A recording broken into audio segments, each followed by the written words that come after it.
I'd like to call the meeting to order. Start with the planning agenda. And first order is to look at the, to approve the agenda and the meeting minutes. Do I have a motion for that? I would make a motion to approve. Second? I'll second. All in Mr. Chair, fa- quick discussion on that. Yeah. For the agenda organization today, I was wondering if you wanted to move item 2C, the vertical bridge public hearing for the conditional use permit amendment, behind items D and E. So that way we'll have that item for the planning commission, and then it will open into the Board of Adjustment following that for the CUP amendment and the variance. I didn't follow that. I Could do D and E instead first. moving the We're vertical. going to move the vertical. Vertical bridge to So we're E. going to do, So vertical at the end, because that'll be the first one on, okay. Correct. Yep. And one other adjustment too, if I may. I would like to just say something right before the election of the vice chair and chair in recognition of our new members and to express gratitude for our former member who just termed out. Just a quick something right before election of vice chair. Okay. Be so full. Make a motion to Thank you. amend the agenda as per this discussion. We have a second for that? Second. Okay, all in favor? Aye. All right, carries. An approval for the meeting minutes. Do we have to have been there to make that motion? I'll approve them, even though I wasn't at that meeting, I'll make a motion to approve the minutes. Do we I have a wasn't sec- there I'll either, so second. second. All in favor? Aye. All right, thank you. All right, we'll move to election of the vice chair. Right before that, I just wanted to express, we have a new configuration of the board here. So our new members on the planning commission are David Seaton and Patrick Knight. Charlie Laboda ended his last term in 2025 after serving for 9 full years on the boards. And so we're really gracious and grateful that he was able to fulfill that term. So I'm sorry we didn't have more preparation in acknowledging his last meeting, but we did have one in December and January. And then also to fill Charlie's Board of Adjustment seat, Sheila Wieben is fulfilling his role on the Board of Adjustment, so she'll be helping us out with variances and appeals in that role. So wanted to thank you all, and it's be an exciting year with our new board configuration. Thank you. Thank you. Appreciate that. Okay, election of the vice chair. We have a nominee. I would nominate Paul. Okay, I'll second.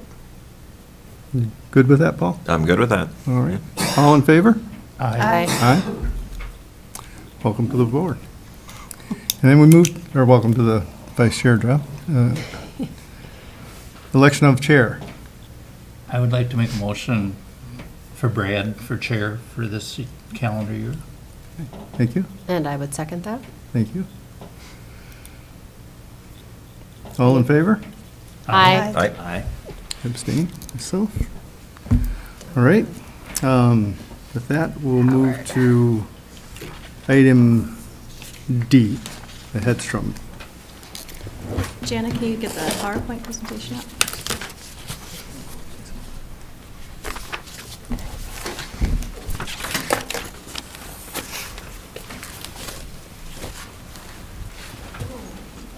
That's just me. A button will Like, what push. are Just trying to keep you all on your toes, see if anyone's paying attention to me. The clicker works.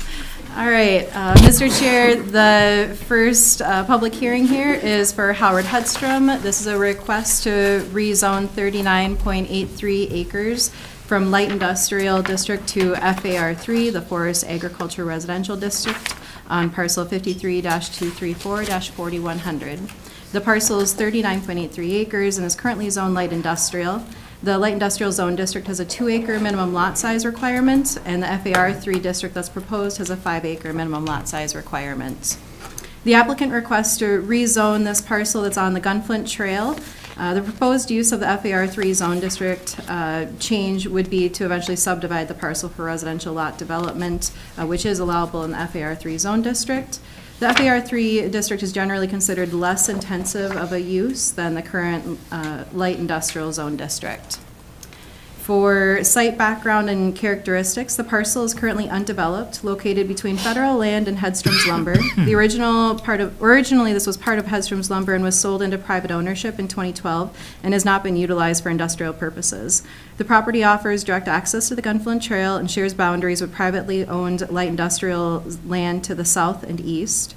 Public land zoned FAR3 borders the parcel to the west and north. Additionally, the 21-acre light industrial zone parcel to the east is under common ownership with the subject property. A public river runs through the parcel, and land within 300 feet of the river is classified as shoreland under Article 7 of the Cook County zoning ordinance. The Cook County Soil and Water Conservation District noted historical changes to the river where it flows under Hedstrom's lumber, which may have caused water quality issues downstream. This is still under review. The river was placed in a culvert going through underneath the lumber mill decades ago, and recent data suggests that this has impacted aquatic life. Since this parcel is upstream of that location, changing its zoning from light industrial to FAR3 would likely reduce future land use impacts and provide better protection for the river. The Cook County Land Use Guide Plan has several guiding principles relative to rezone.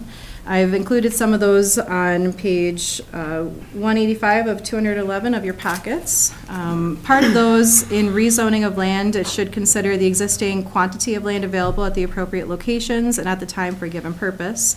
And the review of rezones must evaluate impacts on, but not limited to, the relationship to the land use plan, benefit of the overall community, adjacent use, air and water quality, traffic generation, public safety and health, area aesthetics, and economic impact on the area.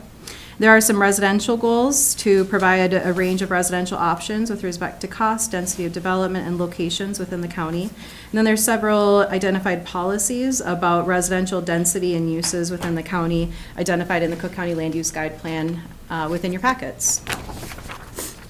In your packets, there is a table that compares the current light industrial district to the FAR3.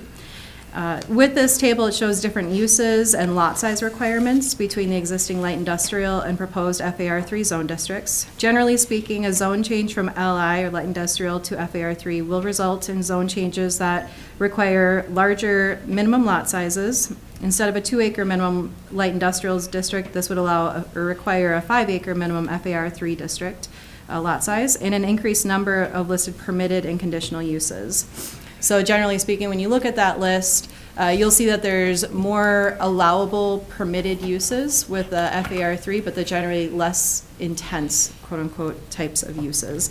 And then also with the conditional uses, you'll see that there's a wider range of conditional use activity allowed in FAR3 relative to the light industrial district. For public noticing, this application was legally noticed in the Cook County News Herald on January 23rd, 2026. 31 letters of notification were sent to adjacent property owners within a half-mile radius, as well as county departments. No written comments were submitted by the adjacent property owners during the written comment period. One technical memo was received from Cook County Soil and Water Conservation District Technician Max Tostenson. He provided the details regarding the river and water quality concerns with historic land use practices, and explains more about the water quality monitoring that's going to be ongoing in the future. One excerpt from that report says, as this rezoning request moves forward, it's important to note that the findings from monitoring in 2026 will not be finalized until fall of 2026. A full summary will be available from the MPCA in late 2026 for review by the Planning Commission. If further applications are submitted to Cook County regarding this parcel, additional letters will be written regarding monitoring updates. Essentially, this was just an early part of our conversation, knowing that there's going to be future development potentially on this parcel, and so that can just be a part of the conversation and not come up as a surprise later on, since they already had some of this information. There was also just an email provided by the U.S. Forest Service noting to remind the property owner to stay within the private property boundaries and not encroach or trespass onto federal lands. For a staff recommendation for consideration, the Cook County zoning map reflects the county's development patterns aligned with the goals and policies outlined in the Cook County Land Use Guide Plan. The proposed zoning map adjustment represents a modification to the boundaries of existing light industrial and FAR3 zone districts in the area. This is a preferable rezone action when compared to the rezoning into a new zone district not currently present in the area. This parcel has direct access to the Gunflint Trail. However, access will need to coordinate with the DNR to cross the public water course present on the property to access the majority of the parcel. Light industrial is a more intensive zone district, which allows smaller lot sizes and permitted uses which generate more potential impacts to neighboring property owners. Existing Hedstrom's lumber has situated among many residential uses in this immediate area, reflective of the unique history of the locality. These two zone districts next to each other have not generated complaints over the years in the Land Services Department. Presumably, the development of 5-acre FAR 3 lots shall also be compatible with this location with consideration to layout and recognition to existing adjacent land uses. I did provide some draft findings for our new Planning Commission members. Typically, what our staff narratives include is some effort by staff to align facts present with the application within the findings that we need to review each of these cases, and then recognize that there's still a public hearing and more discussion to have that may be amended through this process tonight. So in some of those draft findings, there's the criteria that we use to review the zone district map amendments as outlined in the Cook County zoning ordinance. So the first question, is the proposed zoning consistent with the comprehensive plan or land use plan adopted by the county if existing? Potential finding, the change from light industrial to FAR 3 is consistent with existing zoning districts in the area and is changing the existing boundary between light industrial and FAR 3. The next question, has a mistake been made to the original zoning, which was inconsistent with the comprehensive plan or land use plan, which should now be corrected along with the zoning, or have substantial changes occurred in the community since adoption of the comprehensive or land use plan, which should result in the plan and the zoning being amended? Potential finding, there was not a mistake to the original zoning. Since the original zoning occurred, the county has experienced a significant shift in the increased pressure for residential development. Next question, does there exist a clear public need for the benefit from additional zoning of the type proposed, which shall be above and beyond any benefit or convenience to the landowner? Potential finding, there is a community need for residential development and the zone change will allow for that use. Next question, beyond a public need being evident, is there showing that the public interest would be best served by rezoning the property in question rather than other property in the community? Potential finding, the change from light industrial to FAR 3 will permit residential use of this parcel, which is an identified need in the county. And then lastly, in the case of downzoning, which is the changing of a zone district from a higher or more intensive use to a lower or less intensive use, does the proposed zoning allow for the property owner a reasonable use of their property under the terms of the ordinance, as well as serve the public interest? And potential finding, the rezone will create greater potential to subdivide this parcel into larger parcels, which will permit residential uses in accordance with the Cook County's subdivision and zoning ordinances. This use will provide for reasonable use of the property and is aligned with the community's need for more residential development. And that's all I have. I've never lost, oh, the chair moved. There we go. I thought I lost the chair. All right, you can turn off the PowerPoint. Thanks, Jana. Thank you. Thank you for that. Good coverage of the, I'm still getting used to not having to wear glasses. So if I'm fumbling with them, I am. Therefore, we'll open the meeting to public comment. Would the public like to address this? I presume Mr. Hedstrom first. Good afternoon, commission members, Mr. Chair. I'm Howard Hedstrom, one making the request here. Here to answer any questions. Looks like it fits the FAR 3 zoning requirement. It I think matches very nicely the need for housing. It's desirable, and it's less than 6 miles from town.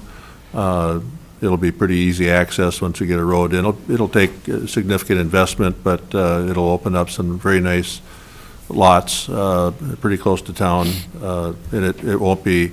I mean, there'll be a road that travels through the 40, but that's not too long a road for a residential area. The site is high ground, gently sloping to the south. I think if you had a 2-story house, you'd probably have lake views. So it's a pretty nice nice property. I've retained Charlie Troval. He's doing the survey work on the site. I've retained MSA John Loy, engineer out of Duluth, to do wetlands delineation and also help with the stream crossing. He's done that sort of thing.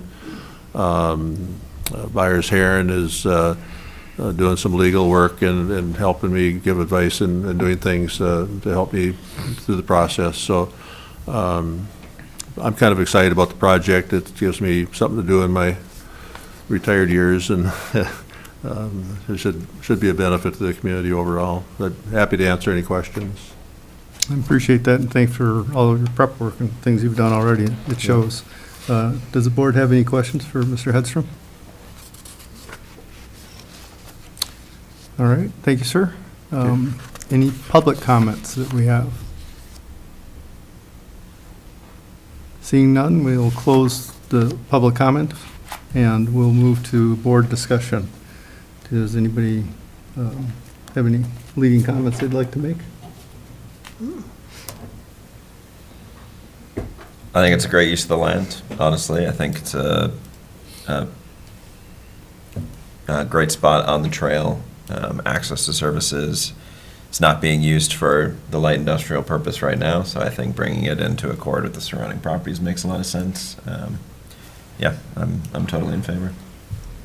I have a question maybe Neva can answer. Is this property, would this be a good example of what Rosso could be overlaid on?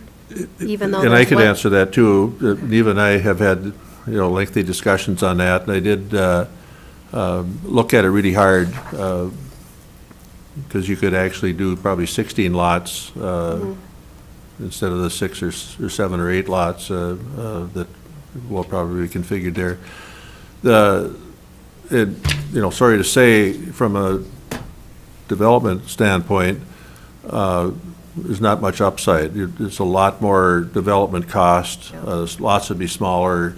So presumably they'd sell for half as much, even though you get twice many, and you got a lot more infrastructure to put in to make it work. And, just from my financial standpoint, it just didn't make any sense. And, trying to think of future buyers, the kind of buyer that we'll have there will appreciate 5 acres way more than 2 acres, for instance. So it's, I did give a lot of thought to that, so, yeah. Thank you. Thank you. Very good feedback, thank you. And back to the utilities, I forgot to mention that REA's got a power line that runs right on the south side of the property. I've talked to them, and it'd be very easy to jump off of that and bring in the electric and broadband. Not inexpensive, but easy. Thank you. Any other comments from the board? Thoughts? Sure. I had one, and Sure. I think the residential use is great, and I don't have any problem with that. I just wonder if losing light industrial in the long run is a problem. I don't know, I mean, there's 400 some acres of light industrial in the county, so I don't know if that's a big problem or not, but it's just something that made me think twice. Yeah, not in my experience in terms of people coming and approaching us as a board to look for additional space for light industrial, but we are receiving a lot of requests for ability to develop residential. Yep. Affordable housing is a problem for a lot of the people in the county. Finding a home is a problem for a lot of people in the county to even move into if they have the money.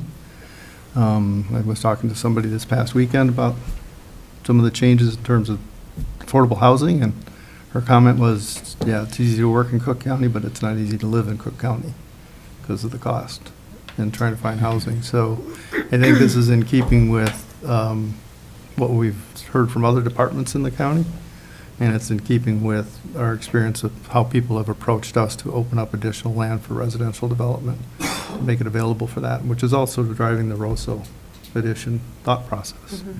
And I appreciate that you've considered it and made Yeah. your valued decision as to why you don't think it's the right way to go. Yeah. Landowners have options now. With that, do I have a motion? Anybody want to make a motion to approve? That's what I'm hearing.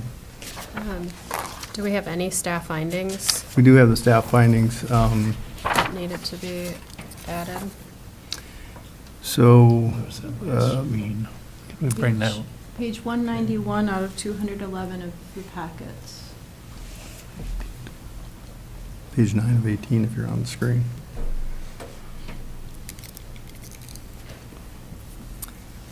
So, Seeing it on 191, are you? It's It'd be one of those ones where we'd wanted to consider, you know, So that's as we review the findings. I mean, I've read them now Yes, I 2 or was 3 meaning- times. If we approve it with. Mr. Chair, I'd be willing to conditions, make a sorry. motion to approve it based on what the staff report has been. So there's no variances or anything. This is just a straight rezoning of it. And it matches the existing map, so to speak, fairly well. So with that, And I'd no make- conditions And no at this point. And I no think, you know, conditions, yeah, I'd make a motion to approve with no conditions, and we make the rezoning. All right. Do we have a second? I'll second. All right. All in favor? Aye. Aye. Any opposed? Not hearing any? Motion All right, passed. thank you. So that Thank will you. go to the County Board of Commissioners at their next meeting. Great. Yep. All right, thank you all. Just a note for our board, just a reminder with rezones, there isn't really a discussion for conditions because it's kind of a binary thing. Okay. Um, I meant conditions, not findings. Yeah, findings, Got it away. Little brain fog. All right.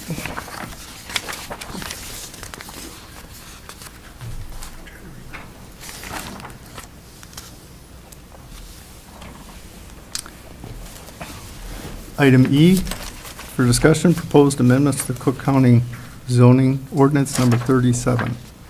Staff, please. Thank you, Mr. Chair. Jana, would you mind getting the PowerPoint on the screen again? Thank you. So you'll recall, I believe it was our October or November meeting last year, I ran this concept by you. So in the fall time of last year, the HRA director and myself held a series of meetings throughout the community to introduce and have conversations about this residential open space overlay district that was adopted last year. And through those community conversations, we did hear some concerns from people saying, how are you going to decide where this should go, essentially, if I could categorize all the conversations I had. And so when you look at the map, we outlined eligibility criteria with Rosa. We said it's only eligible for FAR2 and FAR3 zone districts, the 10 and the 5 acre minimum lot sizes, within a half a mile of a state or a county road or township road, and non-shoreline, not within 1,000 feet of a lake. And those were what we set eligibility criteria as. And then also recognizing that just because you're eligible, you may not be suitable. Not every parcel that's showing up yellow on that eligibility map may be a good place for higher residential development in the county. So if you think way at the tip of the Arrowhead Trail, that's not really a place where we want to see really dense, small lot coverage. But maybe somewhere along our county roads within a certain distance from town or otherwise. So one approach to this would be that is in this set of proposed zoning ordinance amendments is when we go through a rezone process, similar to what we just did right now, those questions that we just went through for a rezone aren't really very helpful in talking about the idea of suitability for the Roseau district. So the idea is that we would be tacking on an extra set of questions for the board to be considering when you're vetting a Roseau rezone, essentially. Things that if we have neighbors in the audience who have concern about higher density residential development, gives you the questions to ask to come up with unbiased facts to support whatever decision that you feel is suitable for that proposal. So they're asking questions about proximity to services and the value of the land. If you got 40 acres of just wetland and someone says, I want to create Roseau here, that's not really a suitable location for residential development. So these are the kinds of questions that are more concept level, because we're not expecting someone to come in with a rezone request having done significant investment into the property. This is supposed to be kind of a preliminary step that a developer can take to see, hey, what do you guys think? Can I get into this Roseau district? Then after they get into it, then they invest the money to get the surveyor and the septic designer and all those things that are very costly for developers to actually do the preliminary platting phase. So I hope that gives a broad overview. This is meant to help give you guys better questions to ask as you consider, is a property suitable to be rezoned into Roseau, essentially. So with that, there's a series of different criteria that we outlined, and we did public noticing for this. It was noticed, I believe, in late December, early January. I went on WTIP, I did a little blurb with Kirsten on there, trying to get the word out, and I've not received any written correspondence during the written comment deadline. I did get one guy who wrote me the next day and said he liked the idea, but it was after the written comment deadline, so it's unofficial. But I think this is such a new idea. I think folks have a hard time really being very critical of it, but I want to be proactive in the way that as people potentially may do latch onto this idea, we've got questions for you guys to be asking to create findings to support your decision. And how are you going to think when you look at a map of where Roseau is eligible within that distance of the road, within that zone district, everywhere throughout the county, what makes one spot okay and what makes another spot not okay? That's essentially the set of findings and questions that we want to adopt into the zoning ordinance, and this would be its own little section under standard rezones. So a standard rezone would ask normal rezone questions, but then really the meat of it is this new set of criteria that we've outlined. So that is more or less what I have for you and kind of what's outlined in this whole packet. Okay, thank you. FYI, I've already been approached in discussion about this. I did send the person your way. Okay. Used to sit in this chair Mhm. a few years ago. Oh.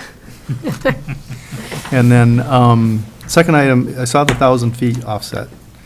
Living at Caribou, I have a ridge all around the lake. Mhm. So as the crow flies, I may be within 1,000 feet of the lake, but I'm over the top of the ridge sloping away from the lake.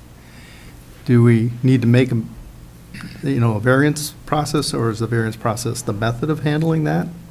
How would we approach that? Because we're going to have people that are going to have 40 acres sitting somewhere, or we have a lot of lakes. Right. The purpose of avoiding the lake setback is because that will trigger us into the DNR regulations. Mhm. And they get very sensitive about high density within shoreland areas.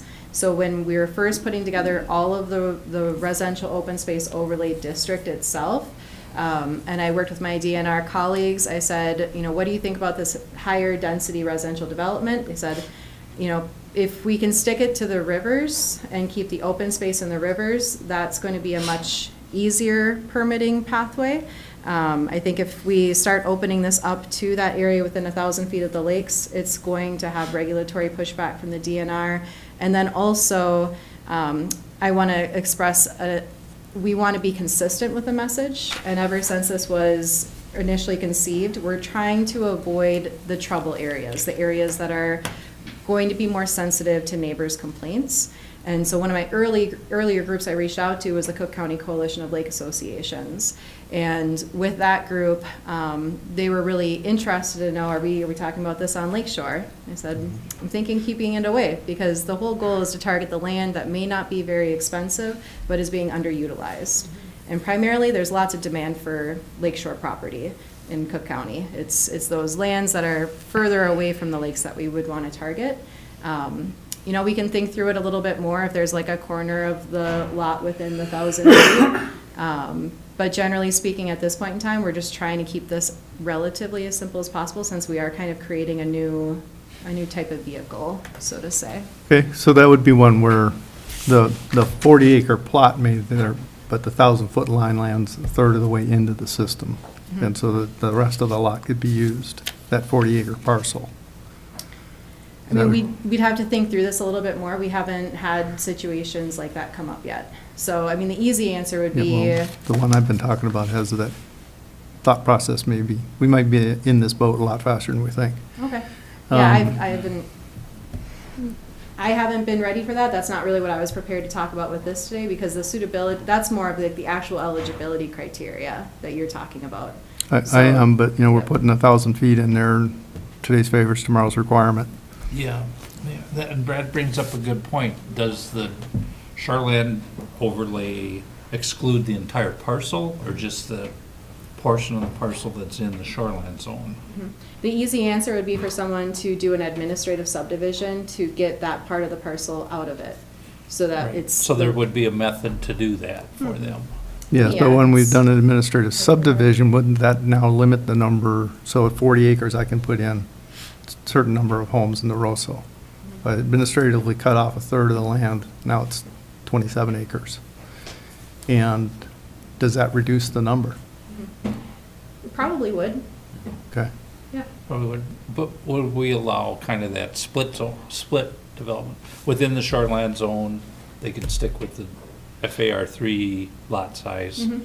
Outside the shoreline zone, they'd be in the ROSO overlay, and therefore they could have a higher density on that portion of the parcel. Mhm. So that, I don't know, to me, that makes sense, because I always worry about increased density within that shoreline zone. Higher the amount of runoff is, the higher the impact is on the That's why I water stipulated quality. over the top of the ridge where you're draining away. Yeah, I mean, that gets a little more complicated, where does the drainage go? Yeah, well, and I know of the parcel that I'm thinking of, and I know where it goes, and not towards the lake. But it's one of those things where I'm wondering, I'm using Yeah. this as an example of, Yeah. do we have this flexibility we'll be looking for in the future around this? Because if we go down these roads, most of these roads were run to go by the lakes. Mhm. We You know? put that flexibility in for rivers. The Mhm. original versions of this said we'll stay out of all shoreland areas. And then recognizing we've got a river every time you throw a rock somewhere in this county. Right. That there needed to be some flexibility for that. And so the way we built that into this is that the open space area, if a river goes through there, the shoreland of the river can be in the open space area. And so that's how we're being more protective of shoreland areas in that sense. But the lakes, just because those are a more sensitive area Mhm. with user groups and Well, I've dealt with the regulations. Caribou Lake Association for 15 years. Yeah. My goal with creating, I mean, this really is a very unique thing that does not exist somewhere. This was not us piggybacking on a tried and true model. So I was really aiming for the most protective method for our county to roll this out without getting into legal quagmires, Okay. essentially.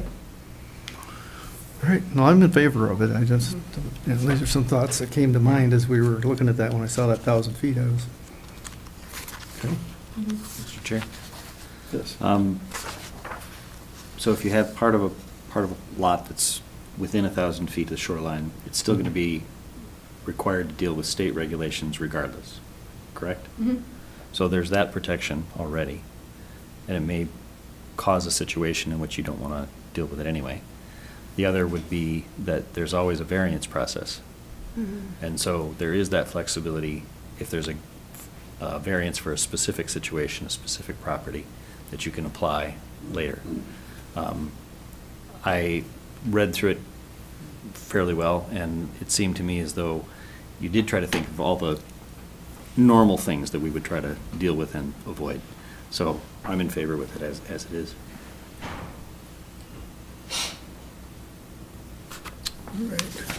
Yeah, I think also, just looking at this, I think it helps an applicant present their case in a clearer way, right? When they come for this rezone, they know what we want to hear about when they come and speak, rather than just a general idea of Rosa. So I think it's really helpful to have this language in there. Yeah, I agree. And a lot of this stemmed from the meetings that you had, am I right? Mhm. Yeah. All right, any further discussion?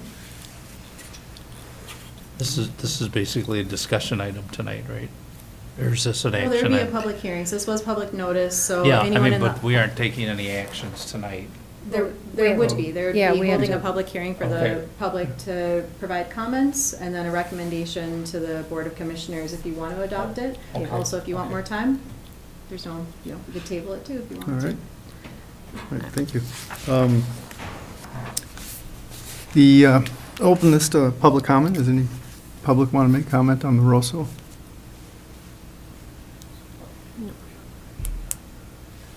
Seeing none, thank you. We'll close the meeting and return to our discussion. I'll get used to getting on order yet. I don't have anything. I would make a motion to push it. I mean, Eva has worked on it to get it to the next step, I think. Motion to approve. Yes, Motion to approve. to get Okay. it to the next. So the commissioners. Commissioners. I'll second that. All right, all in favor of the motion to approve this as drafted? Or- Aye. Aye. All right. Opposed? Seeing and hearing none, thank you. Motion passed. Discussion. All right. Janet, can All you? right. Can you have a motion to adjourn the planning? Not quite Not yet. yet. Not quite So we yet. gotta backtrack. We still gotta go back to the Nice, township. nice try, Brad. I thought this was going to be part of the Board of Adjustment. It is. Well, it's also on the Board of Adjustment. I know. Yeah. All right. Oh, Yeah. All right, so this next item, if I may, Mr. Chair, Yes, please. is the vertical bridge conditional use permit amendment. This is a request to a conditional use permit that was granted 2024-8 CUP for the modification in the location of a 195-foot self-supported lattice tower with a 4-foot lightning rod for a total height of 199 feet to be located within a 100 by 100 leased parcel on tax parcel 20-230-3300. And as a note, as we've already noted, this conditional use permit amendment is in conjunction with a variance setback request, which will be reviewed by the Board of Adjustment immediately following the Planning Commission meeting.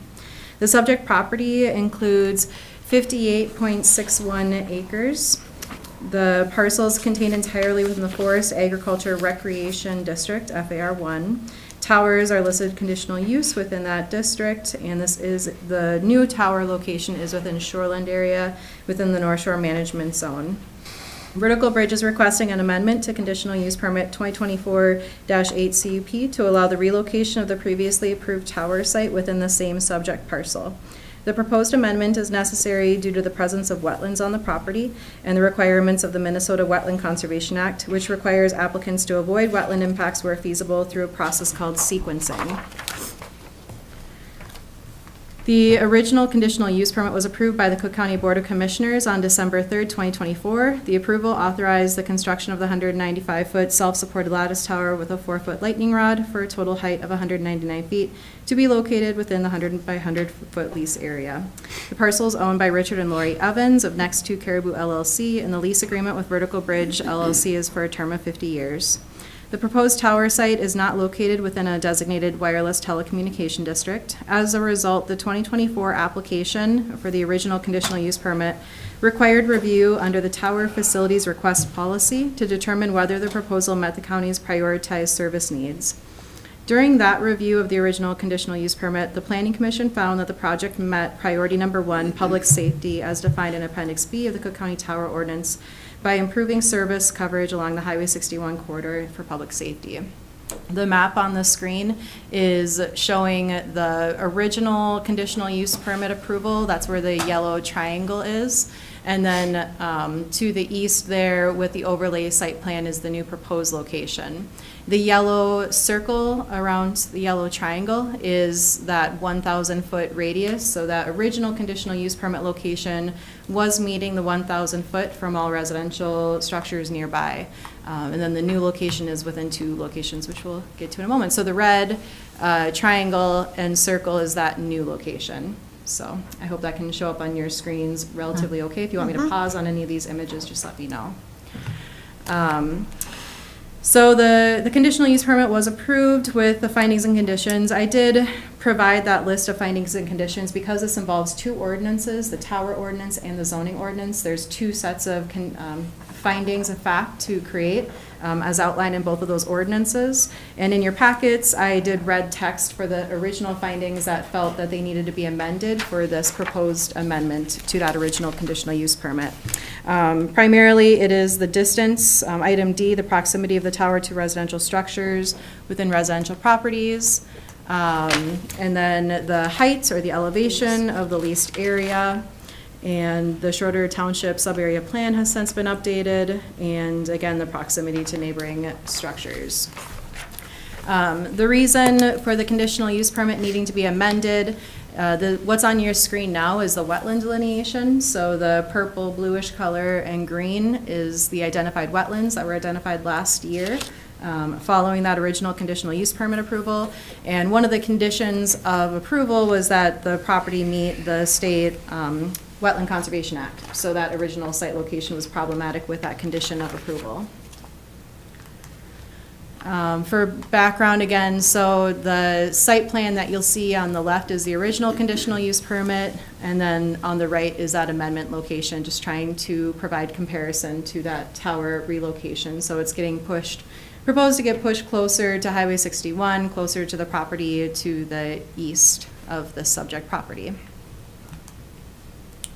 For zoning considerations, the properties within the FAR1 zone district, the principal purpose of the FAR1 district is to provide for forest management, agriculture uses, and recreational activity in the less developed areas of the county.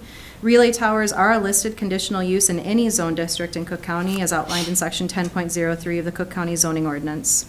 The revised location is within the North Shore Management Zone of Lake Superior and designated shoreland.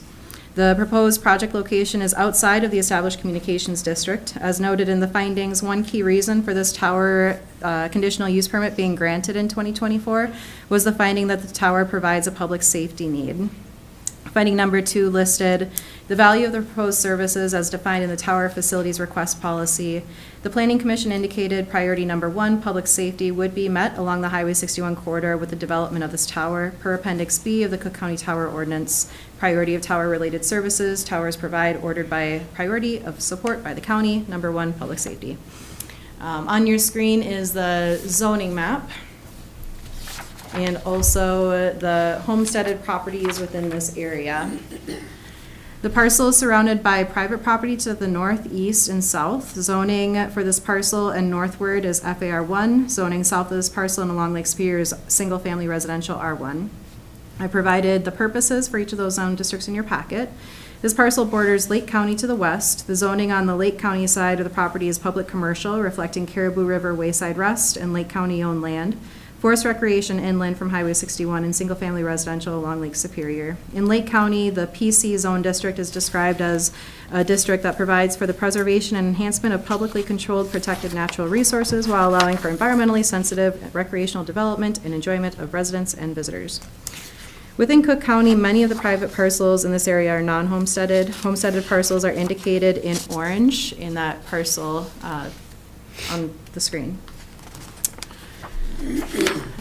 Fall zone requirements. Well, first, photo simulations. I didn't put all the photo simulation snippets in your packet because I felt that that was getting a little lengthy, but it is in the applications for the packet. So just a series of photo simulations that were provided within the application materials. The view 1 is what that currently looks like. Then the after, I did a little red line to point out where that tower is in that screenshot there. I'm not sure if you guys can pick that up on your screens. Okay. Next one, you'll see that red line pointing it out on the horizon in view number 2. Do you see it? Yeah. Okay. And then view number 3, and then another red line. So these are submittals from the applicant within their application, just following underneath the site location characteristics type questions. All right, so for fall zone requirements, the tower setback requirements, the Cook County Tower Ordinance outlines setback requirements for towers. It says that they should be 1,000 feet from a residence or a residential structure, but if they're within 500 feet, they need a variance. And there is a flexibility in the tower ordinance that the tower company could have gotten a signed letter from one of the adjacent property owners within that 500 to 1,000 feet that would have avoided the variance, but they did not get those signed letters. So we are here, that's what the variance is for after this. But right now, all you are looking at is asking whether or not the question is it okay to relocate the tower within this parcel? This is not a variance hearing for that part of things. So the tower is identified as 163.8 feet from the nearest property line, the Kamak property to the north and east. The application includes the fall zone letter signed by a professional engineer, which states that the tower is designed to fall within a radius of 155 feet, which is within the property boundaries of the subject parcel. I wanted to provide you a little bit more detail about the fall zone and the classifications for the tower. So I did ask our MIS department to provide some context, and that memo was provided to you, I believe. But essentially, his determination was that this tower is a pretty standardly designed tower. It is meeting the standards that are typical for this type of tower in our region. For wetlands, that is the big site condition that has created the need to have this conditional use permit amendment. So Site conditions, wetlands, and compliance with the Minnesota Wetland Conservation Act are the primary reason for the CUP amendment. Following the approval, it was determined that wetlands were present in greater prevalence than initially understood. Figure G in your packets illustrate the wetlands identified in green and purple on the property, along with the proposed relocation to avoid wetland impacts. Wetland regulations require a process to review alternative options to minimize wetland impacts before approving the mitigation of wetland impacts. Mitch Travis, the Cook County Wetland Specialist, has provided a technical memo with regard to the cell tower placement and wetland regulations. In summary, the new cell tower location represents the least amount of wetland impacts for the project to occur. However, a third location was discussed during the wetland review process, located northwest on the far side of the wetland complex. It was determined that this location is feasible to be an alternative placement for the cell tower from a wetland regulation standpoint. It would result in wetland impacts that would need to be mitigated through the purchase of wetland credits. However, if the variance is denied, that location may be considered by the applicant as a feasible alternative from a wetland permitting standpoint. With response to the option B, the applicant did provide details as to why they want the Planning Commission to consider option B as not an option from their standpoint. I do believe Mike is going to go into that and further. I just put some of that information in your packet that he had provided me. So I will leave him to put that explanation forward to you during his time here. For public noticing, this version of the application was legally noticed in the Cook County News Herald on January 16th, 2026. 21 letters of notification were sent to adjacent property owners on December 23rd, 2025, as well as county departments and Schroeder Township. For those of you that paid a lot of attention to dates, you'll notice that some of the written comment letters we received were from before those public notice dates. That is because we had series of public notices that went out back when we thought that we had all the information we needed. And so the neighbors have been very patient with us as we sent out a public notice and then said, oh, the hearing has been delayed. So some of those comment letters were received, and so they have been included in this packet, but that's why there's some date confusion perhaps with some of those. But the location of the tower has not changed that entire time. Just want to be very clear about that. 5 written comments were received by adjoining property owners and the U.S. Forest Service during the written comment period. Kenneth McKeever was concerned about decreased property values and other concerns. Doug Mock opposed the location, noticed in the variance in the CUP amendment. Tricia Sackett opposed to the request, feels the tower will detract from the natural beauty of the landscape and is outside of a communication district, concerned about the lighting at night, opposed to deviations from tower ordinance, wants a tower located further inland or elsewhere if permitted, strict adherence to lighting and material restrictions. Paul and Patricia Reniason opposed the request, expressed concerns related to health and safety and property value decrease, and Robert Burrow opposed to the request due to visibility and property values. And the U.S. Forest Service recognized that this property abuts federal property and reminded the property owner to stay within private property boundaries and not to encroach or trespass on federal lands. All the original comment letters are in your packets as well. Staff recommendation for consideration. An amendment to the conditional use permit is a review process which can only evaluate that part of the original conditional use permit proposed to be amended. The Planning Commission and Board of Commissioners should focus on findings and conditions that bear a relationship to the new location of the tower. The original conditional use permit has already been approved, and conditions regarding that approval cannot be changed unless they're directly related to the new location request. The Planning Commission should consider potential findings and conditions and modify, amend, or adopt as they determine appropriate after the public hearing for recommendation to the Cook County Board of Commissioners. I have put in some draft findings that are in red under that section towards the end, just to recognize that there will be certain findings that would need to be amended if you recommend that this be approved, or if you recommend it be denied, it also would need to come up with findings as well. And that's all I have for you. I hope that relatively helped clear things up. Yeah, I found it to be pretty helpful. So the company is here to address. Would you approach the mic, please? Yes. State your name and address. Oh, yeah, that's fine. Is that okay? Hey, Jenna. That would be easier. Good afternoon, good evening. My name is Mike Bienick. I'm with a company called LCC Telecom Services. We're located at 10700 West Higgins Road, Suite 240 in Rosemont, Illinois. I believe staff has pretty much outlined most of the items that we discussed. Do you by chance have that map that showed the two alternatives from Mitch, by chance, to put up there? The one with the option B outlines, Option B and the A. all the things I had in that PowerPoint Okay. are what's on It's there. in, Sorry. it's in your packet, so, in addendum 2. But basically, as was mentioned, we applied back in 2024. We were granted approval of the cell tower in December, I believe December 3rd of that year. Obviously, as was mentioned, there's wetland issues on the property, and we were working through trying to get going with the building permit when we ran into the issues with the wetlands that had to be resolved. We've had multiple conversations with Mr. Travis and Ms. Maxwell trying to get this situated. We came back in July of last year, applied. However, we were waiting because Mr. Travis was trying to set up a meeting with the, is it the TEP, I believe it's called? Technical evaluation panel. Yep. Yeah.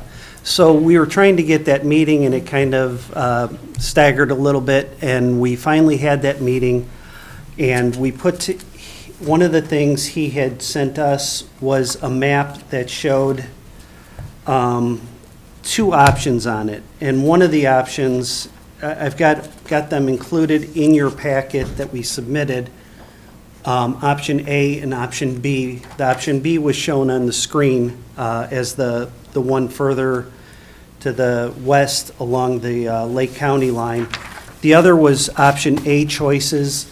These were ones he identified that met the criteria of staying out of the wetlands, and that's how we kind of came to the location in here, in that pocket.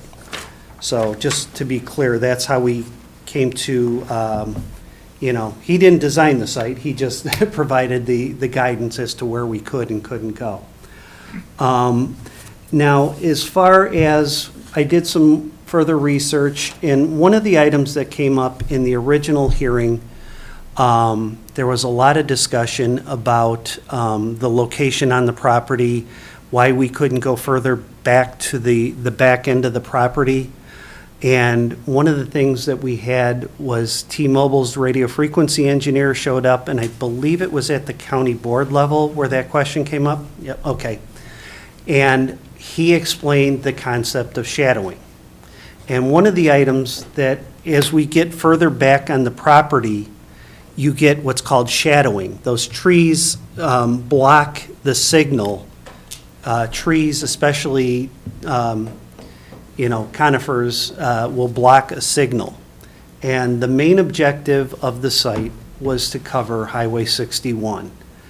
And basically, the reason we could not locate in the overlay districts was the closest one was in the Lutzen area, and it's approximately 20 miles away. A cell signal typically will cover between 3 to 6 mile radius. And if you go up along Highway 61, there is an American Tower site that is approximately 6 miles to the south, and there is one owned by SBA Communications to the north, about the exact same distance. So this site was chosen to meet the coverage objectives along Highway 61, and it's literally just about a perfect separation between those 2 towers. That's how we came to this location. Now, in looking at the elevation, the road at Highway 61 at this location, at the street, is 653 feet above sea level. The original location was 781 feet. Option B is 872 feet, whereas option A is 735 feet. So you're talking a very significant difference in elevation, which means that the signal at the option B would shoot over the road. It would not provide the necessary coverage that we need along the road. So that's one of the critical issues in looking at the two locations. Again, it was, one of the items that came up was the fall zone. The fall zone, we are approximately 163 feet to the north property line, the Camacho's property. The fall zone letter states that 155 feet is the expected fall distance, which would mean that the tower would, in the unlikely event of a tower failure, would remain on the next Caribou property. And it's significant. I provided in the addendum number 2, I have the tower drawings and the tower calculations that were provided. So this, the fall zone letter isn't something that's randomly provided. It's something that is based on the design of the tower. So it is a living document that proves that that's how, because what happens is a tower is designed to fall like this. It collapses down to onto itself. They're not designed to fail, but they're designed with a fail point. And at that point, what they literally do is put in a little less structural members so that the tower would collapse onto itself. And that top portion that collapses would hang down until it could get, serviced and repaired. So it doesn't literally tip over, so it tips within that 150-foot radius. As Ms. Maxwell mentioned, I did provide an email outlining the option B issues that we would have if we were to go back there. First off, the tower site needs to be accessed 24/7. And with all the snow in this portion of the state, the road would be dangerous at best for technicians to visit on a routine basis, let alone in an emergency. Option B also has issues with shadowing, as I just mentioned, which, again, we discussed very thoroughly at the time of the original approval. And so going any higher would create that shadowing. Also, if you look at the map, the contour map of option B, there's significant terrain issues. And to put a cell tower, you have to have somewhat of a flat surface. It won't work on that type of terrain. Again, item 3, the coverage objective is to provide coverage along the highway. Most of the land to the west is vacant land, and coverage will still reach the houses to the north and the east. So there are some residents back up on the ridge. They will still get coverage, as well as the Superior Hiking Trail for people using it. So they'll still get the benefit of the coverage, but again, the shadowing, it needs to be lower. Not that this is necessarily an issue you guys have to resolve. It's the cost of construction would basically make option B impractical. It's just the access road that would have to be in there is like 3,000 feet long, not to mention we are crossing significant amounts of wetlands to get back there. Yeah, it's approximately 2,800 feet. I said about 3,000. And then option A is the most appropriate location. Most of the items I've already covered. The fall zone letter certifies that it would collapse onto the property. It's a certified letter from a licensed engineer, so it's a valuable document. But that's basically what we're looking at. And just to clarify, and this came up in the original hearing, that the township sent in correspondence on the original application basically saying that this is a significant area that they need coverage for due to health and safety issues for emergency responders. So that's basically it. That's why we're moving the tower. It is coming closer to the road. Also, just a point of clarification, there is the SBA tower that's 6 miles north of here. I measured, and it's approximately 986 feet back off the road, whereas this one is going to be similar in scope. It's going to be about the same distance back. So. All right, thank you. And I would, Mr. Chairman, I'm sorry, didn't mean to interrupt. I'd like the opportunity to rebut, because I know you're going to have a bunch of people that are going to want to speak, and I'd like, instead of lengthening the meeting, I'd rather just respond to the comments. Oh, you want to the written comment? Well, yeah, I'm sure people are going to make comments as well, and I can address those as well.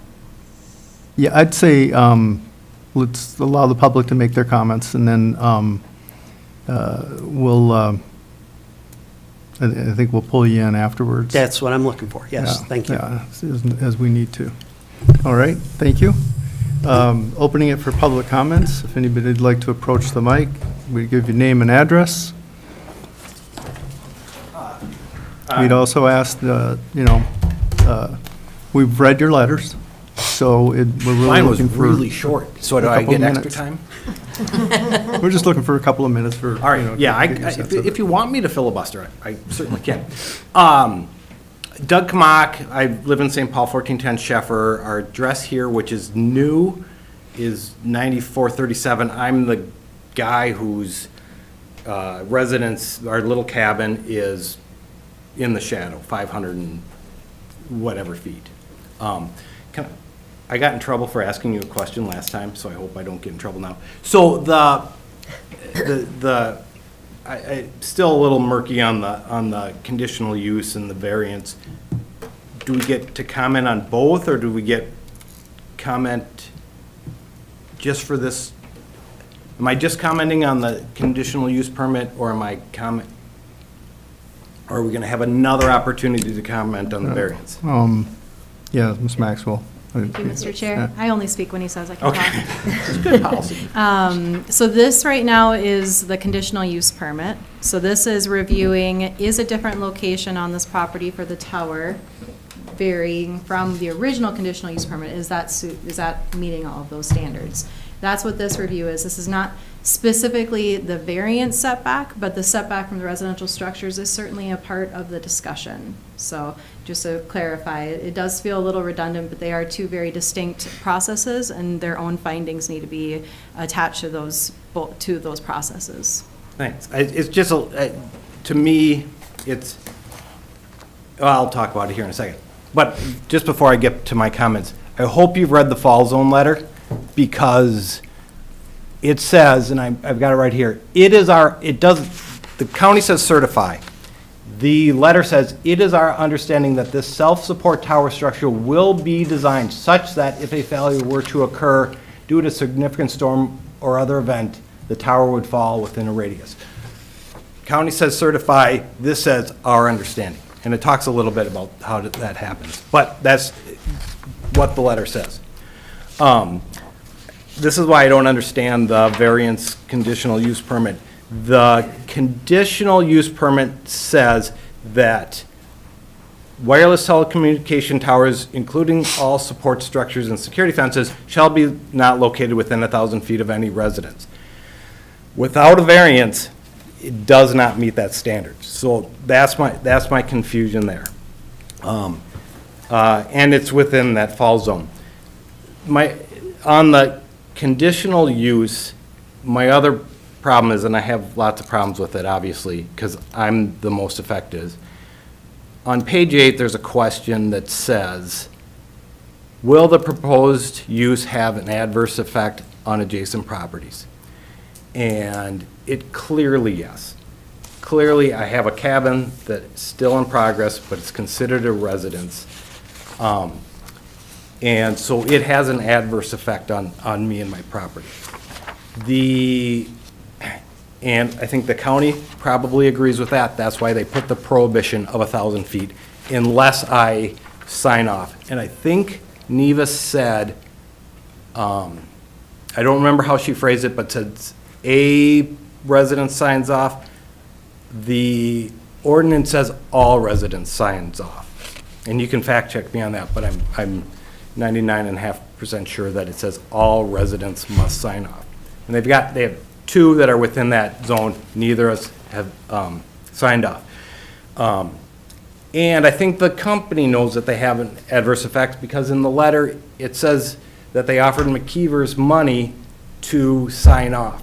And if you're gonna offer them money, there's an adverse effect there. So that's why I'm asking you to deny the conditional use permit. If I could talk about, instead of talking in the variance about option B, I've had communication with Mitch Travers. Option B was just an idea that they had. And he said, we could put it there. And it's just an example of a place that could work. Half the property is wetlands. I get it, we want to save wetlands. But he assured me that there is a sequencing way to mitigate the wetlands there and put it back away from there. Does it have to be at 800 feet? No, but you can sequence, and I can share the email if you want.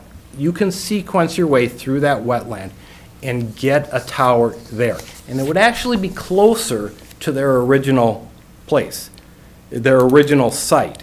So if they can sequence through there and have the same mitigation and zero loss of wetlands, because that's what sequencing does, and then it doesn't impact me and McKeever's, I think that's a win-win. I think then we get a cell tower, you cover your safety.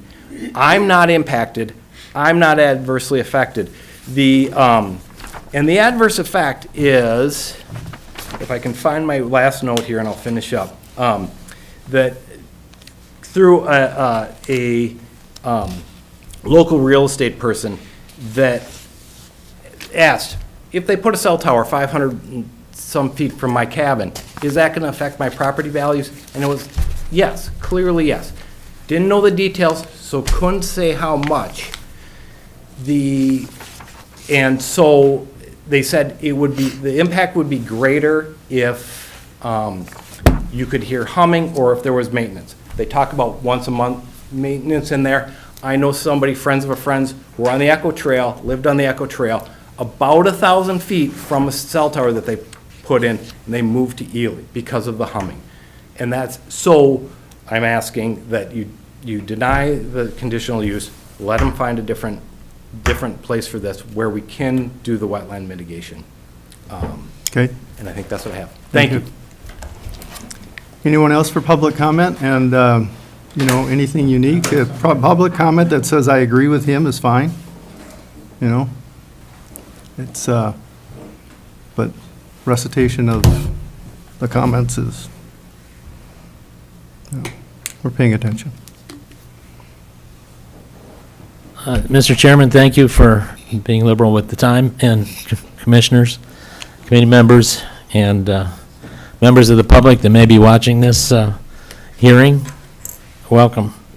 I am Paul Renaison, mentioned previously by Neva Maxwell, who's very expert, and you're blessed to have such a good asset here in the county. I'd like to say that. And I'm of 9380 West Highway 61. I have 3 points. 1, loss of county property tax revenue. 2, increased wildfire risk. And 3, the tower as proposed is actually obsolete. Cell phone towers can significantly reduce property values in residential areas. Studies show homes losing up to 9.78% in value where tower is within visibility range. Surveys reveal 94% of home buyers are less interested in purchasing property near cell towers.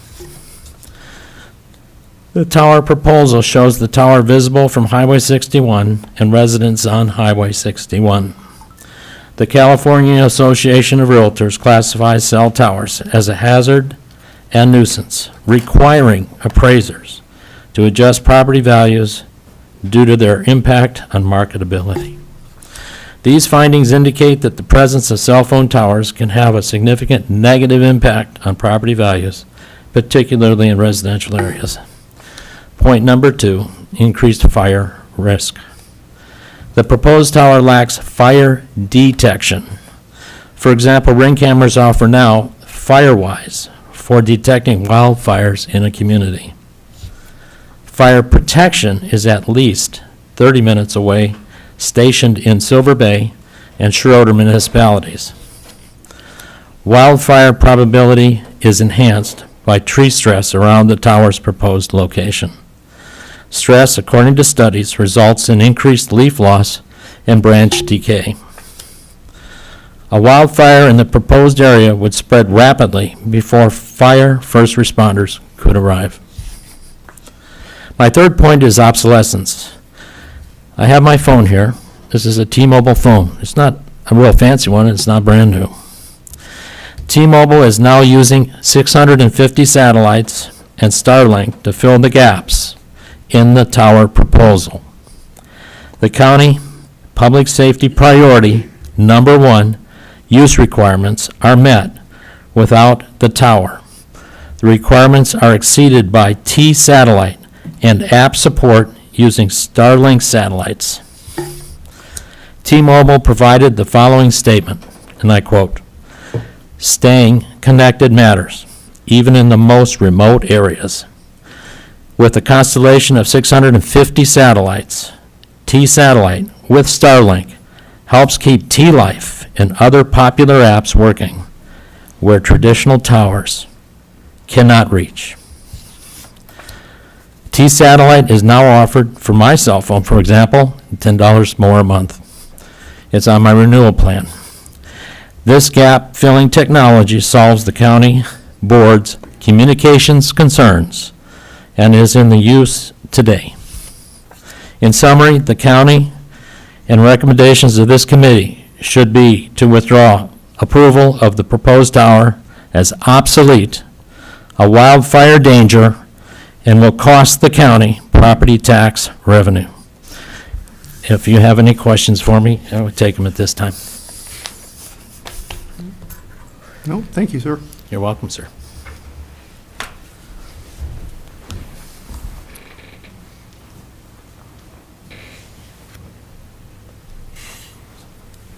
Hello. I'm Patricia Renison, and my, Your address too, please? 9380 West Highway 61. My concern is health, and cell phones, or towers have been, they are known to produce problems with headaches, problems with brain fog, and they have been linked to cancer, as in California has said. And the farther distance away you have to the cell towers, the better off you are. Sprint actually removed all their cell towers from school areas because of their higher risk for children. And we have grandchildren, and we want them to come visit. But with a cell tower, and which is really close to us too, because we're close to McKeever, it will be something that will be a worry to us and will not make us feel very safe and secure. Thank you. Any other comments from the public? Seeing none, we'll close public comment. And to the board members, discussion.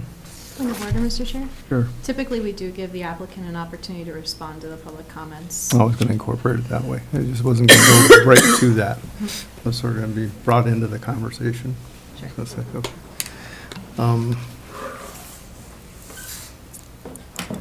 But next time I'll probably do it your way.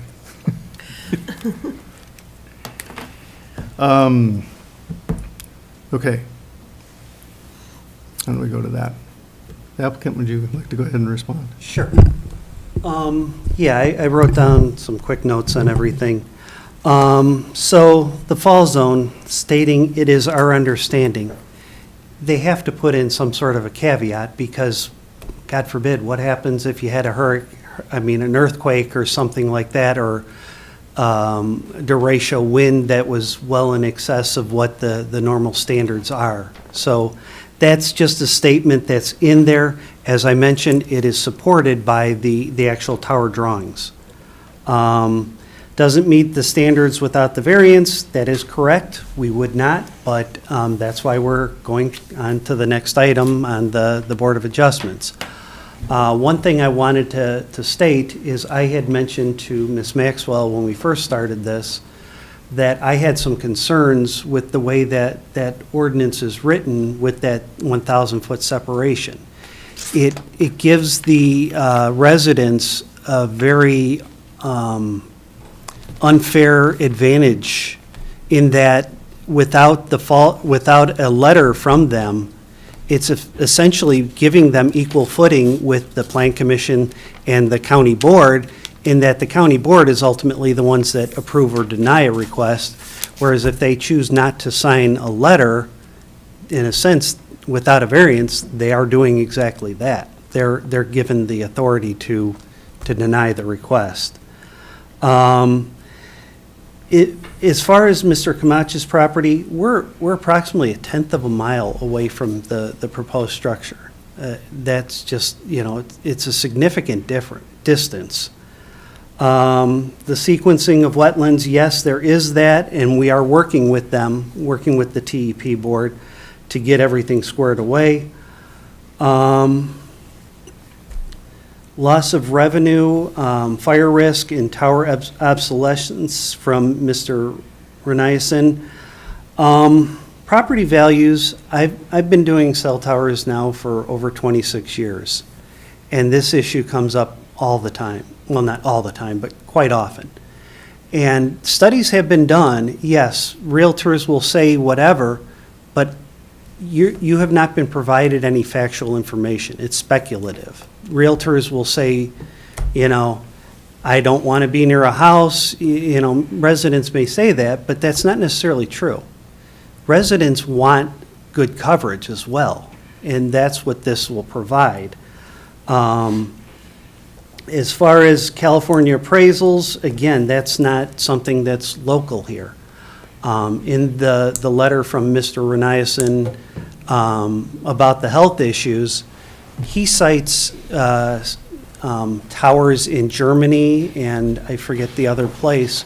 They're not governed by the FCC. They don't have the same regulations we do. So I don't know what those regulations are, but that's not germane to the discussion. And the bottom line is health concerns are not supposed to be discussed. In the Federal Telecommunications Act of 1996, the federal government states that local governments should not be concerning themselves with health effects. And that's not in disrespect to the board. It's because I'm guessing none of you are scientists working in that field. So the FCC says that we monitor, and in fact, the FCC allocates the frequencies that the carriers work under through an auction. When a carrier wants to cover an area, they have to bid for the spectrum through the FCC. And the FCC has already deemed that signal to be safe. There's two different types of energies. There's ionizing and non-ionizing. Ionizing energy is like a microwave. Baby monitors also operate on that. And essentially an ionizing frequency heats the cells in your body. A wireless signal is non-ionizing. It does not heat the cells in your body. So therefore, there are no health associated. The only way you could literally get any type of a negative brain fog or headache would be to stand within approximately 4 feet of the antennas. And I'm not talking at the ground, I'm talking at their level. So you'd have to have one hell of a ladder to get up there to stand in front of it. And that's a prolonged period of time. So there are no health-related impacts.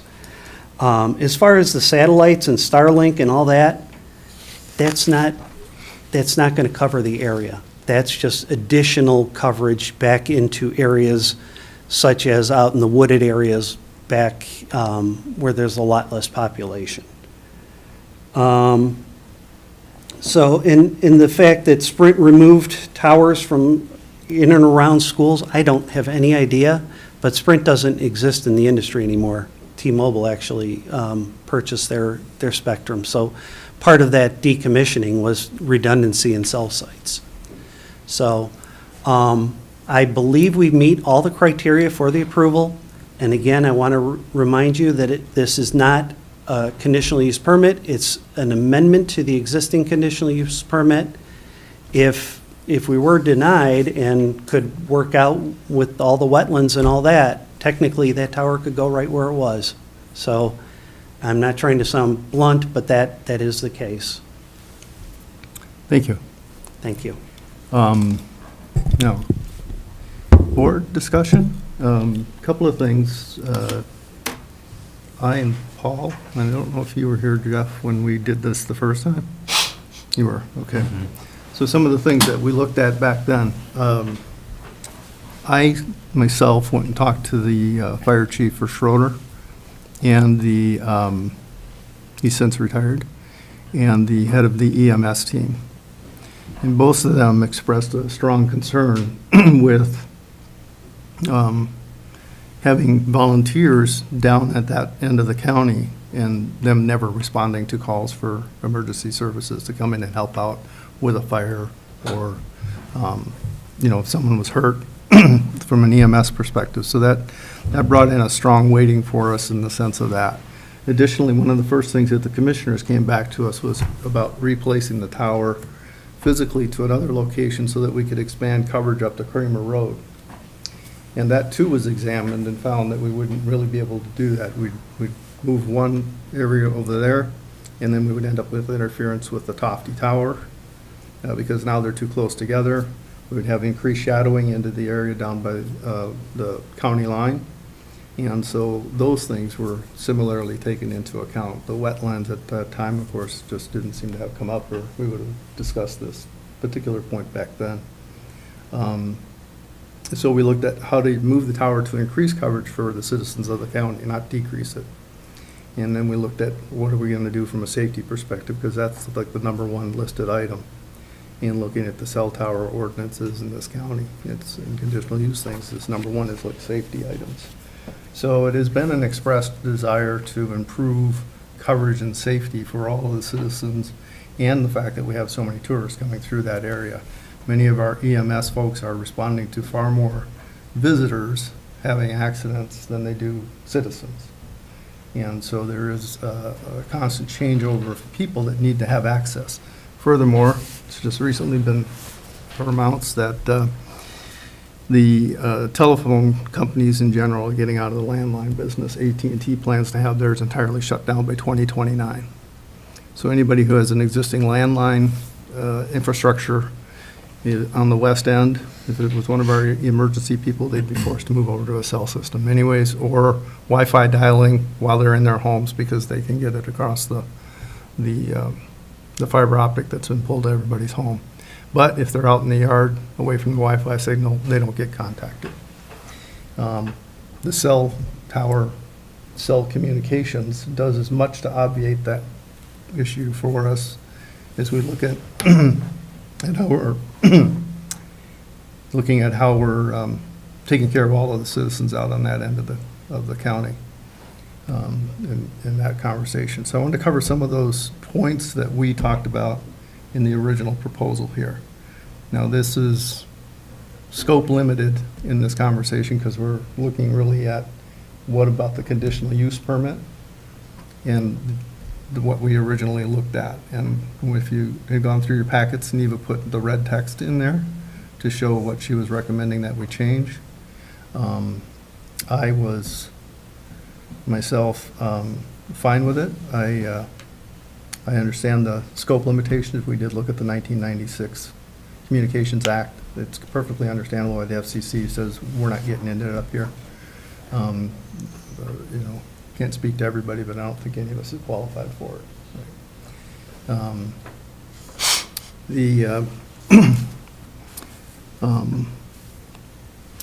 And then the coverage, most people are looking to have coverage, not be without it, that we're running into. So we did talk about sight lines at that one. So we did kind of address the fact that it would be visible from the road. We've seen the pictures of what it would look like. So most of the time, other than the folks that are closer, acknowledging your position, is not going to be visible or not noticed.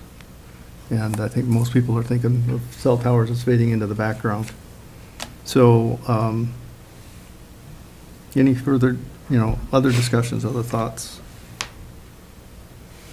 That's enough background on I have some questions. it. Sure, please. So, the original site was approved for a conditional use permit. Correct. And one would assume that there was some attention to wetlands before that site was approved. Yes, please. So during that original approval, the vertical bridge had an environmental scoping document done, and they had reached out to our office probably like the summer of 2024. And the company that they had hired, I think it was like Lotus Engineering, they wanted to know about architectural or like archaeological items on the site, and we said our office does not store that database, but keep in mind we do regulate wetlands, and those need to be evaluated. And so they didn't do a wetlands lineation. This was kind of a buyer beware determination to process the CUP, saying, look, wetlands may change what this looks like. You're kind of going out on a limb without having this information. And that is how we went through this whole cycle. I promise we won't be processing a conditional use permit again where we feel that really we need to have a wetlands lineation done first, because we would have avoided a lot of heartache if we had had the wetlands lineation completed initially. But lesson learned on trying to be flexible, balancing flexibility with the applicant and also prudent to site conditions that we can't know with desktop data, so. So that would have been a condition. It was. Actually, It was a that's what I was condition. going to raise, well, that was a condition we put on the CUP, yeah. Yeah. Yeah. So then, the other question that I have regarding wetlands, is it the cell tower site itself that was the issue and the problem, or was it the road to it? Both. Both in where they wanted to place it, yeah. Mostly the tower site, though. We do still cross, there's a little sliver right at the road. There's a little sliver that we're crossing now, that the access road followed the same path back. But as you got close past where the proposed tower is now, it was all wetlands back there. In fact, the tower itself was in the green shaded area, which it was smack dab in the middle of it. But the driveway was a little bit. Yeah, and we've approved things before. We had a person up like, who wanted to harvest topsoil, and there was an existing federal road that had been put in years before that passed through a wetlands, and the feds and the state said, just go ahead and do that. Don't be driving past the trailer park with a fully loaded dump truck. It's a lot safer for you to go out past the fire department. So this would make sense, and similar circumstances I've experienced in the sense of, as we talked earlier about throw a rock and hit a stream in this county. So we understand there's minor things that have to be adjusted for, but we try and keep it that way in terms of protecting the resources best we can, because we have come to understand quite importantly in our conversations the importance of wetlands and its filtration for our environment in general. I have a question. I am not familiar with what sequencing is, and I'm wondering if you can explain that to me, A, and B, why can't that be done with the tower in the original spot? Mhm. Great question. Debated putting it in your packets, chose not to. How to explain now. So if someone wants to fill in wetlands, whether it's a driveway or a house or a tower, first, the State Wetland Conservation Act says you first must avoid wetland impacts where you can. So if you've got a wetland right here, you have to put a longer driveway in to go around the wetland rather than cut straight through it. And then if you're not able to fully avoid wetland impacts, then you need to minimize the impacts. So instead of going through the fat chunk of the wetlands, go through the skinny chunk of the wetlands and impact less wetlands. Okay. And then you'll still get to your desired location, but again, you might have to do a longer road to minimize the impacts.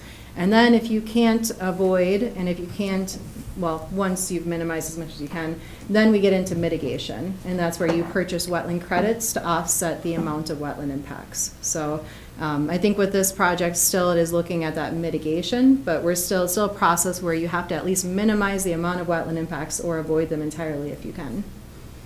So our state wetland conservation specialist, Ms. Travis, he cannot actually approve wetland impacts, that mitigation, unless there's actually a process to look at the sequencing. So with that application to purchase the wetland credits, you need to show, look, I tried to avoid, I tried to minimize, now I need this much wetland credit. I've kind of gone through the process.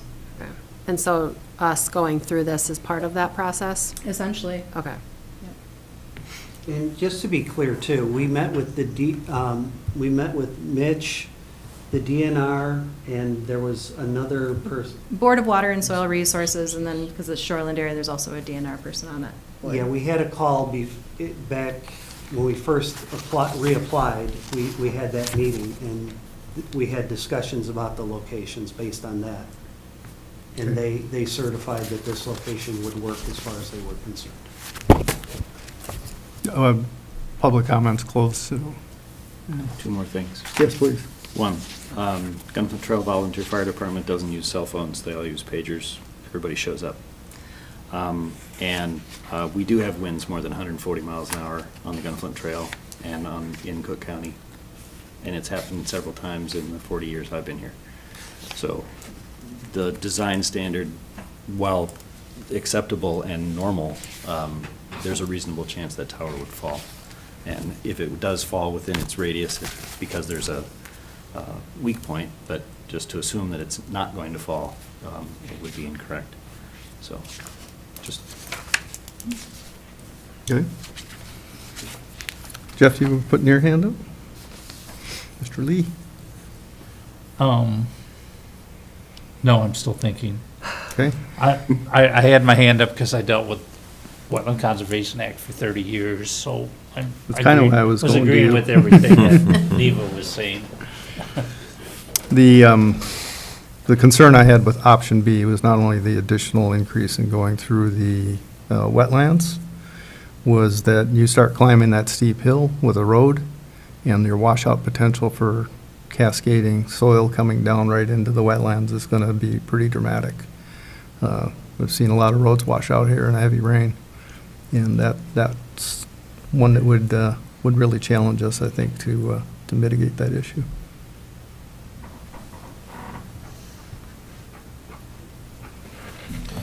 I think procedurally, I have more questions for the variance than I do for the conditional use, honestly. I think looking at what we are actually looking at in this meeting, in terms of the amendment, I'm comfortable with this conditional use amendment. I think there's more to talk about on the Board of Adjustment side. That's where I'm at with this, but. Yeah, and I'm in agree with that. I've read through this several times. I just didn't find anything from a conditional use permit that I have a I'm leaning problem pretty with. strongly agreeing with Paul on that the conditional use part is an amendment. The variance is the bigger discussion, I think. Mhm. How can the conditional use permit, if it didn't meet one of its conditions, wouldn't it just be null and void, the first one? Mr. Chair, right. The premise when we approve conditional use permits is that it's approved based off of the conditions that that permit was applied for. That's why we call it a conditional use. That applies to the size and scope and the nature of the activity being proposed. So if this tower was 199 feet and then, well, I know 200 feet is a big difference, but let's say they all of a sudden they want to make it taller. Well, nope, it was 199. That's what you got. It is the same thing with the conditions. So essentially, when the Board of Commissioners approved that original conditional use permit, it was so long as those conditions are met, that use as defined is okay in this size and scope on this property. And so this conditional use permit amendment is needed because this was a substantial location change. Sometimes there's a little flexibility. Let's say I had to move 5 feet or something. There's like a little room where we feel that's still aligned with the intent of what was approved, but we really try to stick quite closely to that nature of what was initially approved and what those findings and conditions were that it was approved under. So, So but that's why they had to come back, is because they couldn't use the No, I original. understand that, but I feel like if the conditions weren't met the first time, then wouldn't that first conditional use permit be done? and then they have to reapply for a whole brand new one? So they're just amending the first one, even though the conditions weren't met. And Mr. Nelson? Yes, thanks, Mr. Chair and Planning Commission members. The original one still exists in perpetuity so long as those conditions can be met. So if this fails, they can still go back to that original design and still have that in their Okay. back pocket. That That's is an the option piece that they I will was always missing. have. Okay, We can't take that away from them. okay, And could sequence the They wetland could sequence accordingly. it, correct. because they would, And build it in the original because they're location. doing the conditions Mhm. through That- sequencing. yeah. Got it. So ultimately, it doesn't matter if we don't approve it, they still have it, correct? Right. Right. Okay. Right. And then if they elected Okay. to do sequencing, they could use the original build site, and we'd have some sort of approach to how we deal with the wetlands. Okay. So I think I'm Okay. overthinking, and Yeah. That No, that's answered my fine, that's question. fine. It's, you know, it's good to have these conversations. I don't want people walking out of here not having the opportunity to get their things clarified, right? This is, some decisions we make are weightier than others, and this is on that end. Yes, Ms. Yeah. Maxwell? Since we're talking about processing, thank you, Mr. Chair, I just wanted to remind us that this board is advisory, so you'd be making a recommendation to the Cook County Board of Commissioners. That would go to them at their next meeting, the last meeting in February. In between that time, approximately within the next half hour, the Board of Adjustment will be reviewing that variance. So by the time the CUP amendment gets forwarded to the commissioners, I will have additional information for those commissioners that has the variance decision. And so I anticipate the commissioners would take that into their considerations for the CUP amendment, if that helps give you some relief, the commissioners take in that. Do you have an additional question then? Because the Board of Adjustment decision is a legal decision, not an advisory.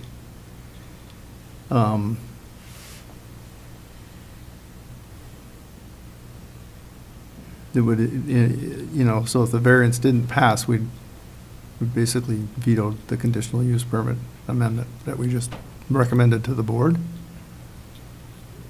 Or, but it's In two order for separate this- things, isn't it? Well, go ahead, Neva, sorry. As I say, in order for this tower to be in the proposed location, it needs both a variance approval and the CUP amendment. okay, so it's and. And so, and then if we don't give them the amendment, and we don't give them a new variance, they have to build it in, under the conditions of the original CUP. Yep. Okay. So I think, because my point there is that they'd have to find a way to build it within the conditions of the CUP, but they could still build it. Right, yeah, if you read those conditions, it doesn't say no wetland impacts are permitted. You know, if there was a condition that suggested zero flexibility for wetland impacts, then that would make that location a non-starter for the original location.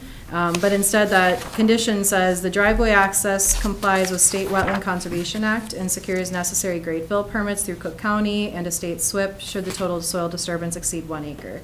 So it wasn't saying that no wetland impacts were permitted. It was saying that you have to follow the State Wetland Conservation Act regulations.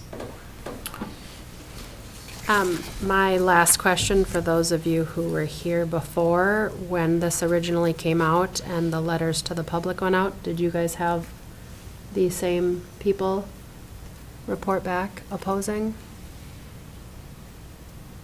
I have not refreshed my memory fully on that. I'd be uncomfortable making a very solid statement. I do know that some of these neighbors did object to the original Okay. conditional use permit.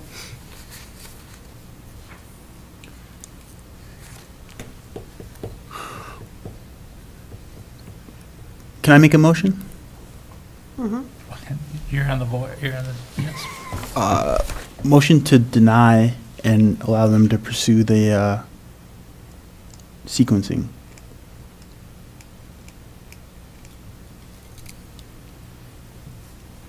Mr. Chair, clarification, so basically deny Deny it. the amendment to the CUP and allow them to operate under the original CUP conditions. How significant are these wetlands? I don't have a total impact. Sure. And I would Pictures. just kind of throw out there to the board, though, too, as a part of the consideration that, in that discussion or presentation know the with difference regards to the between- sequencing, Neva noted that you have to minimize or avoid it if you can, but if you can't, and you're showing that you can't, then you have to mitigate and minimize.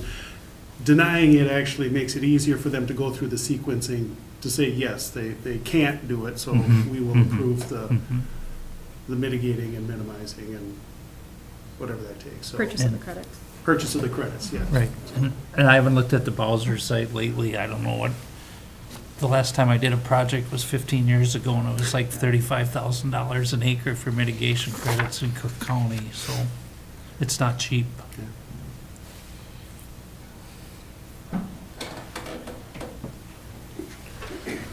Oh, I just don't know. Mr. Chair, we have a motion on the floor, and I will second it. Okay.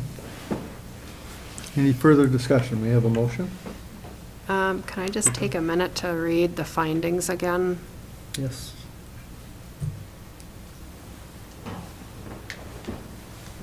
And I would make the recommendation that if this, I would recommend that the findings be reviewed so that you feel that they're reflective of the motion.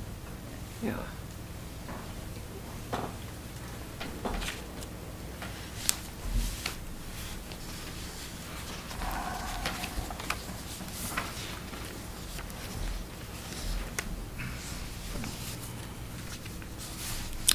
So on page 15, of those of us who are looking at online, item B, the value of the proposed services defined in Towers Facilities Request Policy. The approval of the original CUP was based on the finding that this tower met priority number 1, public safety, of providing greater wireless communication service along Highway 61 corridor, and the development of this tower. Per Appendix B of the Cook County Tower Ordinance, the priority of tower-related services, towers provide ordered by priority of support by the county. Number 1 was public safety. Moving down to item D, since nothing else has been changed. Proximity of the tower to residential structures and residential district boundaries. This tower is requesting a setback relief from 835 feet from the tower to a residential structure to the south, zoned single-family residential R1, and 572 feet from the compound perimeter to a newly constructed residential structure to the northeast, zone FAR 1. Neither residential structure is homesteaded. The tower is maintaining the required minimum setback of 500 feet and requesting a variance setback to the relief to be within the 100 of the two, to be within 1,000 feet of the two residential structures. Modified the elevation to 733 feet in item F. And then added an addendum to item K at the end to support public safety services during the initial conditional use permit approval, 2024, 8 CUP. That completes, nope. Then we go down a couple more pages to item 2. The use is compatible with the existing neighborhood. The proposed project is on the Cook County Lake County border. West of the parcel is the Lake County with several publicly owned parcels managed by Lake County and the Minnesota DNR. South of the proposed property are parcels zoned single-family residential, north and east of the property. The application includes photo simulations of the tower as viewed from Highway 61. The tower will be visible from Highway 61, but mature tree forest in this area will minimize the visibility. Other towers are located along Highway 61. I think we had that in the last one as well. I remember having that discussion. And I think that concludes the modifications. So as we look at the items in question here, you know, we're really being asked to reject the amendment. And so is, trying to remember what you said. Reject the amendment or deny the amendment, they could proceed with the sequencing of the wetlands more easily at that point, or not, but. That's supposition, but your position is that, or your motion if we can get that clarified, is your motion is to deny the amendment Yes. to the CUP. That's my understanding of what I seconded, yes. Yes. Okay. Any further discussion? Mr. Chair, it would be quite helpful for me when I bring this to the commissioners if I could have some identified reasons for that, to the best of your ability. The findings are very dry and very factual in nature, but the commissioners, I think, would really appreciate to understand some of the context of the discussion that has led to this motion. So I would say that, in general, the board has reviewed the request to move the tower away from the wetlands per the requirements of the original conditional use permit. And so an amendment was proposed to allow the tower to be moved and the conditional use permit to be amended so that the tower could be moved to where there was little to no impact of wetlands. And the road doesn't change with that impact, and that wasn't a portion of the request anyways. And so the members of the board, having heard public comment and looked at the conditional use permit, having a better understanding of the sequencing effect of wetland mitigation, and having discussed that more thoroughly, has now made a motion to deny the amendments to the conditional use permit and leave it standing as it was originally proposed. Fair enough? Thank you. Okay, thank you. Any more further discussion or comment? All right. All in favor of the motion? Say aye. Aye. Aye. Aye. Aye. So, all opposed? Aye. Aye. Motion is carried. And the conditional use permit amendment is hereby denied. Recommended for denial. Recommended for denial. Okay, now is it appropriate to adjourn this meeting? During the planning commission. Do I have a motion to adjourn the meeting? I move we adjourn this meeting. I need to blow my All in nose. favor of adjournment? Aye. Aye. Okay, meeting adjourned. Sorry. This doesn't tell me Thank you, sir. where. I assume so. I assume the Or Board of B looks like Adjustments here. becomes moot. But No, where is